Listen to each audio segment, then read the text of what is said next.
తీర్మానం చేయాలి. మేము మీ దృష్టికి తీసుకొచ్చింది, అలాగే సభ దృష్టికి తీసుకురావాలనుకున్నది గాజువాకలో అదానీ సిమెంట్ ఫ్యాక్టరీ 4 మిలియన్ టన్నుల సామర్థ్యంతో ఏర్పాటు చేసినటువంటి విషయం మీకు తెలుసు. రాష్ట్ర ప్రభుత్వం కూడా అనుమతించింది. అలాగే గత నెల ప్రజాభిప్రాయ సేకరణ జరిగింది. వేల మంది గాజువాక ప్రజానీకం హాజరయ్యి మొత్తం పూర్తిగా ప్రజాగ్రహంతో అది అర్థంతరంగా రద్దయింది. ఎందుకు? ఇప్పటికే అదానీ పోర్టు తోటి మొత్తం గాజువాక మొత్తం పొల్యూషన్ అయిపోయి కొన్ని గ్రామాలు అక్కడ ఉండలేనటువంటి పరిస్థితి దాపురించేసింది. ఇప్పుడు Adani port Adani cement factory వస్తే ఆ గాజువాకలో ఉండే 10 లక్షల మంది నిర్వాసితులు అవడం తప్ప మరొకటి ఏం లేదు. క్యాన్సర్ లాంటి ప్రమాదకరమైనటువంటి జబ్బులు పడిపోతాయి అనేటువంటిది మీకు తెలిసినటువంటి. ఈ క్రమంలో తమరికి నేను మొట్టమొదటి నెల 15 రోజుల క్రితమే ఎజెండాలో పెట్టమని తమను కోరా. నా తర్వాత మరలా సిపిఐ గాని వైసీపీ ఫ్లోర్ లీడరు నేను ముగ్గురు కలిపి సంయుక్తంగా కూడా మరలా ఎజెండాలో పెట్టమని మిమ్మల్ని కోరటం జరిగింది. మరలా ఎజెండా నిర్ణయం జరిగిన తర్వాత, కౌన్సిల్ నిర్ణయం జరిగిన తర్వాత మరలా మీకు ఇవ్వటం జరిగింది. కానీ మీరు చెప్పినటువంటి చట్టవిరుద్ధంగా చేశారు. ఎజెండా ఒకసారి రూపొందించిన తర్వాత మరలా ఖచ్చితమైనటువంటి కుదరదు అనేటటువంటి చెప్పారు. మున్సిపల్ కార్పొరేషన్ చట్టం ప్రకారం 3 రోజుల ముందు ఏ అభ్యర్థి అయినా సరే ఏ ఎజెండా అయినా పెట్టాలి. మీరు తిరస్కరించాలనుకోండి, తిరస్కరించడానికి కారణాలైనటువంటి మీరు చెప్పాలి. అవి కూడా చెప్పకుండా ఒకవేళ చట్టంలో ఎవరిని కావాలంటే కమిషనర్ గారిని తీసుకోవచ్చు, సెక్రటరీ గారిని తీసుకోవచ్చు. సెక్రటరీ గారి దగ్గర సెక్రటరీ గారికి మేము ఇచ్చాం, వారి నుంచి కూడా ఎటువంటి సమాచారం లేదు. అంటే సభ్యుల యొక్క హక్కులు మొత్తం మీరు తొక్కిపడేటువంటి సరైనది కాదు. దీన్ని పార్టీ అంబుజా సిమెంట్ కనుగోవాలంటే ప్రకటించండి. దానికే మీ పార్టీకి సంబంధించినటువంటి కార్పొరేటర్లు, జనసేన కార్పొరేటర్లు చాలా మంది వ్యతిరేకించారు. మరి అటువంటి ఎజెండా పెట్టేసి 10 లక్షల మందికి అనుకూలంగా మనం తీర్మానం చేస్తే అది ఉపయోగమైనటువంటి మొదటిగా మీ అంశం తీసుకొస్తారు. ఎజెండాలో అది పెట్టాలని. రెండో అంశం మీకు దృష్టికి తీసుకొచ్చింది. ఇస్కో విశాఖపట్నం మున్సిపల్ కార్పొరేషన్ కి గాజువాకి మంచినీళ్ళు ఇస్తుంది. ఇప్పుడు ఇస్కోకి నుంచి ఆర్సెల్ మిట్టలకి 40% నీళ్లు కట్ చేసేసి వాళ్ళకి డైవర్ట్ చేస్తుంది. మనకి 45 ఎంటీడీ వాటర్ వస్తుంది.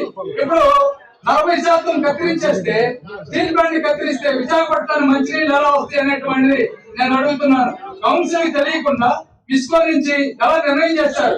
40% వాటర్ అయిపోతే విశాఖపట్నం ప్రజలు ఎలా నిలబడతారు?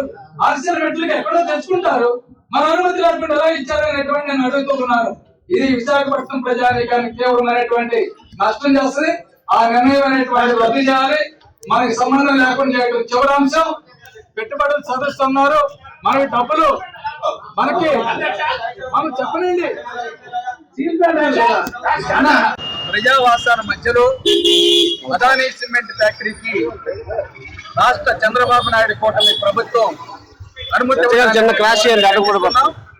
ఈ రోజు జీవీఎంసీ కౌన్సిల్ సమావేశంలో ప్రత్యేకమైనటువంటి అదానీ సిమెంట్ ఫ్యాక్టరీకి వ్యతిరేకంగా తీర్మానం చేయాలని ఈ రోజు అదానీ సిమెంట్ వ్యతిరేక పోరాట కమిటీ మేయర్ గారిని కలిసి మెమోరాండం కూడా ఇవ్వడం జరిగింది. అలాగే సిపిఎం ఫ్లోర్ లీడర్ గా నేను, సిపిఐ ఫ్లోర్ లీడర్ గా ఏజే స్టాలిన్ గారు, వైసీపీ ఫ్లోర్ లీడర్లు అందరం కలిసి కూడా ఈ రోజు జరుగుతున్నటువంటి కౌన్సిల్ సమావేశంలో అంబుజా సిమెంట్ ఫ్యాక్టరీకి వ్యతిరేకంగా తీర్మానం చేసి రాష్ట్ర ప్రభుత్వానికి పంపాలనేటువంటి గౌరవ మేయర్ గారిని అడగడం జరిగింది. గౌరవ మేయర్ గారు మాట్లాడేటువంటిది అదానీ సిమెంట్ ఫ్యాక్టరీని బలపరిచేదిగా ఉంది. మేము ఎజెండా పెట్టము. ఎజెండా పెట్టాలంటే ఎప్పుడో ఇవ్వాలనేటువంటి పద్ధతుల్లో చట్టాలను ధిక్కరించే విధంగా మాట్లాడుతూ ఉన్నారు. అందువల్ల తెలుగుదేశం కూటమి ప్రభుత్వం యథేచ్ఛగా అదానీ సిమెంట్ ఫ్యాక్టరీకి లొంగిపోయి ఈరోజు 10 లక్షల ప్రజల యొక్క ఆరోగ్యాన్ని దెబ్బతీసేటటువంటి చర్యలకి చంద్రబాబు నాయుడు కూటమి ప్రభుత్వం పాల్పడటం సరైనటువంటిది కాదు. వాళ్ళ యొక్క ఆదేశాలు పైనుంచి వచ్చినాయి. అందుకోసమే గౌరవ మేయర్ గారి ఎజెండా పెట్టకుండా ఇది అర్హత లేదు, ఇది పెట్టకూడదు, కౌన్సిల్ కి సంబంధం లేదనేటువంటిదండి. అంటే 10 లక్షల మంది జబ్బులు పడి క్యాన్సర్ పడి శ్వాసకోశలు వచ్చి చచ్చిపోయినా పర్వాలేదు. ఇప్పుడే గంగవరం పోర్ట్, అదాని పోర్ట్ వలన గంగవరము, హెచ్బి కాలనీ ఆ ప్రాంతాలు మొత్తం గంచెడ బుగ్గిపాలైపోతూ ఉన్నాయి, బొగ్గుతోటి నాశనం అయిపోతూ ఉన్నాయి. ఇప్పుడు ఇంకొక దాన్ని తీసుకొచ్చి కుంపడం తీసుకొచ్చి మొత్తం గాజువాకనే లేకుండా చేస్తారని నేను అడుగుతూ ఉన్నాను. అందువల్ల ఈ రోజు గౌరవ శాసనసభ్యులు కూడా హాజరయ్యి దానికి వ్యతిరేకంగా తీర్మానాన్ని మూవ్ చేస్తున్నట్లయితే బాగుండేది. పార్లమెంటు సభ్యులు ఉన్నారు, శ్రీభర్త ఆయన అడ్రస్ లేరు, వారు కూడా వచ్చి వాళ్ళ యొక్క ప్రధాన బాధ్యత ఆ యొక్క ఫ్యాక్టరీ రాకుండా చూడాల్సినటువంటి బాధ్యత కౌన్సిల్లో తీర్మానం చేసి ఆ విధంగా పంపిస్తే అటువంటి ఫ్యాక్టరీ రాకుండా ఉంటుంది. ఈ రోజు అందుకో ఎప్పుడైనా ఆలోచన చేయాలి, లేకపోతే ప్రజా పోరాటం ఉధృతం చేస్తామనేటువంటి హెచ్చరిక తెలియజేస్తుంది. మరిన్ని విశాఖ ఉక్కు RNL వార్తల కోసం మన వైజాగ్ స్టీల్ ఫ్యామిలీ యూట్యూబ్ ఛానల్లో సబ్స్క్రైబ్ అవ్వండి.